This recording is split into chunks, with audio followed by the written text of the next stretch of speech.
എല്ലാവർക്കും advance happy Onam കേട്ടോ. ഒന്ന് ഓണപരിപാടിക്ക് വേണ്ടിട്ട് പോവാണേ. വേറെ എവിടേക്കല്ലോ കേട്ടോ, നമ്മുടെ മിത്രേച്ചിയുടെ അവിടേക്കാണ്. അപ്പൊ അനൂപേട്ടനും മിത്രേച്ചും പാടെ ബ്യൂട്ടി പാർലറിൽ ചെറിയ ഓണപരിപാടി നടത്തുന്നുണ്ട് പറഞ്ഞിട്ടോ. അപ്പൊ എന്നോട് സൂര്യോടും തേജുനോടൊക്കെ എന്തായാലും വരാൻ പറഞ്ഞിട്ടുണ്ടായിരുന്നു. അവരധികം പേരൊന്നും വിളിക്കണില്ല, നമ്മളേനും പിന്നെ അവിടെ തന്നെ കുറച്ച് പേരിനെ വിളിക്കണല്ലോ എന്ന് പറഞ്ഞിട്ടോ. പിന്നെ ഓണസദ്യയൊക്കെ ഏൽപ്പിച്ചിട്ടുണ്ടായിരുന്നു. ഞങ്ങൾക്ക് കുറച്ച് പരിപാടികളുള്ള കാരണം നേരത്തിന് എത്താൻ പറ്റിയില്ല. ഏകദേശം ഒരു 2:30 മണിക്കായി ഉണ്ടാവേ. അപ്പോഴേക്കും അവർ പൂക്കളും കാര്യങ്ങളൊക്കെ ഇട്ടിട്ടുണ്ടായിരുന്നു കേട്ടോ. പൂക്കളൊക്കെ അടിപൊളിയായിട്ടുണ്ട്. അനൂപേട്ടനാണെങ്കിൽ ഓണായതുകൊണ്ട് തന്നെ ഒരു പെട്ടി നിറയെ ലഡൊക്കെ വാങ്ങിയിട്ട് വെച്ചിട്ടുണ്ട്. പിന്നെ ഷോപ്പും പരിസരമൊക്കെ അടിപൊളിയായിട്ട് അലങ്കരിച്ച് വെച്ചിട്ടുണ്ട് അവര്. അതിനുശേഷം ഞങ്ങൾ ഫുഡ് കഴിക്കാനായിട്ട് പോയത് നേരെ, കാരണം അവര് വിശന്നിട്ടിരിക്കട്ടെ എല്ലാവരും. പിന്നെ ഞാനും അനുപേട്ടനും പാടെ അവർക്ക് എല്ലാവർക്കും വിളമ്പി കൊടുത്തിട്ടുണ്ട്. ആദ്യം തന്നെ നമ്മുടെ ഫുഡ് ഏൽപ്പിച്ചിരിക്കുന്ന ലാലൂസ് കിച്ചണിൽ നിന്നാട്ടോ. സൂര്യൻ തേജും പാടെ ആദ്യത്തെ ട്രിപ്പിൽ തന്നെ കയറി ഫുഡ് അടി തുടങ്ങിയിട്ടുണ്ട് കേട്ടോ. അവരുടെ എല്ലാവരും കഴിഞ്ഞപ്പോ പിന്നെ ഞാനും അനുപേട്ടനും ഇരുന്നേ. പിന്നെ ഞങ്ങൾ രണ്ടാളും ഒറ്റയ്ക്ക് ഇരുന്നിട്ട് നല്ല പടയിരുന്നിട്ട് അവിടെ ഫുഡിന്റെ മുന്നിൽ ഞാനും അനുപേട്ടനും പാടെ ഒരു മത്സരം തന്നെ ആയിരുന്നേ. അനുപേട്ടനാണെങ്കിൽ മുരിങ്ങക്കായൊക്കെ കടിച്ചു വലിക്കുന്നുണ്ട്, അതിന്റെ തൊലി പോലും വിടറില്ല. പിന്നെ ആരോ അടിയിലത്തെ ഷോപ്പിൽ പോയിട്ട് തേജുവിന് ലിക്കബിൾസും അതുപോലെ തന്നെ ഇവർക്ക് പെപ്സി ഒക്കെ വാങ്ങിക്കൊണ്ടുവന്നിട്ടാ. തേജു ആണെങ്കിൽ ചോറ് കഴിച്ചില്ലെങ്കിൽ ഇങ്ങനത്തെ സാധനങ്ങളൊക്കെ നന്നായിട്ട് കഴിക്കട്ടെ.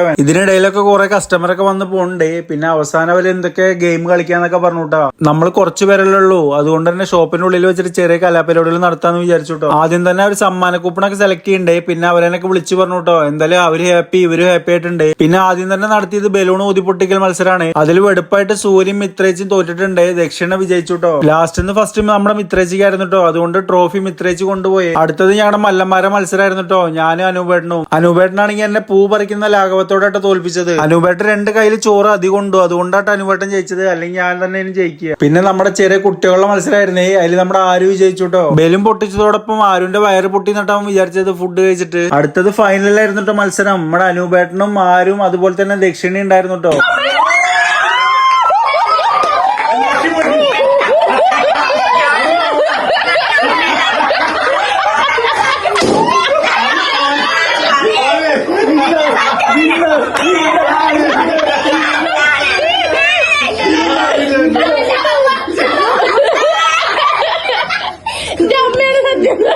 അനുപേട്ടന് വിട്ടുകൊടുക്കാൻ മനസ്സുണ്ടായില്ല കേട്ടോ. ആരും നഖം വെച്ച് പൊട്ടിച്ചു എന്നിട്ട് പറയണത്. പക്ഷെ അങ്ങനൊന്നും ഉണ്ടായിട്ടില്ലേ. പിള്ളേരെ ഹാപ്പിനെസ് അല്ലേ നമുക്ക് വലുത്. അതുകൊണ്ട് തന്നെ ആരുവിനെ നമ്മൾ വിജയമായിട്ട് പ്രഖ്യാപിച്ചിട്ടതില്. അടുത്ത മത്സരം നിങ്ങൾ വെള്ളം കോരാന്ന് വിചാരിക്കണ്ടേ. നൂല് കെട്ടിയിട്ട് വലിച്ചിട്ട് ആരെ ഫസ്റ്റ് തീർക്കാൻ നോക്കാട്ടോ. അതിലും ഫസ്റ്റ് തീർത്തത് നമ്മുടെ അനുപേട്ടൻ തന്നെയാണ്. സെക്കൻഡ് ആയിട്ട് നമ്മുടെ സൂര്യൻ തീർത്തിട്ടോ. നമ്മുടെ കുടുംബത്തിന്റെ മാനം കാത്തു സൂര്യ. തേജു അവസാനമായി തീർത്തെങ്കിലും അതിൽ പങ്കെടുക്കാൻ കാണിച്ച മനസ്സുണ്ടല്ലോ, അതന്നെ അവനെ അപ്രീഷിയേറ്റ് ചെയ്യാട്ടോ. പിന്നെ അവസാനം എല്ലാവരും സുന്ദരിക്ക് പൊട്ടുകുത്തൽ വേണം പറഞ്ഞേ. പിന്നെ ഫോട്ടോസും കാര്യങ്ങളൊന്നും ഉണ്ടായില്ല. സുന്ദരനായിട്ട് ഞാൻ നിന്നിട്ടോ. പിന്നെ സൂര്യ വന്നിട്ട് എന്റെ കണ്ണ് കുത്തി പൊട്ടിക്കുന്ന വിചാരിച്ചേ, പക്ഷെ കഴുത്തിലാട്ട കുത്തിയതവള്.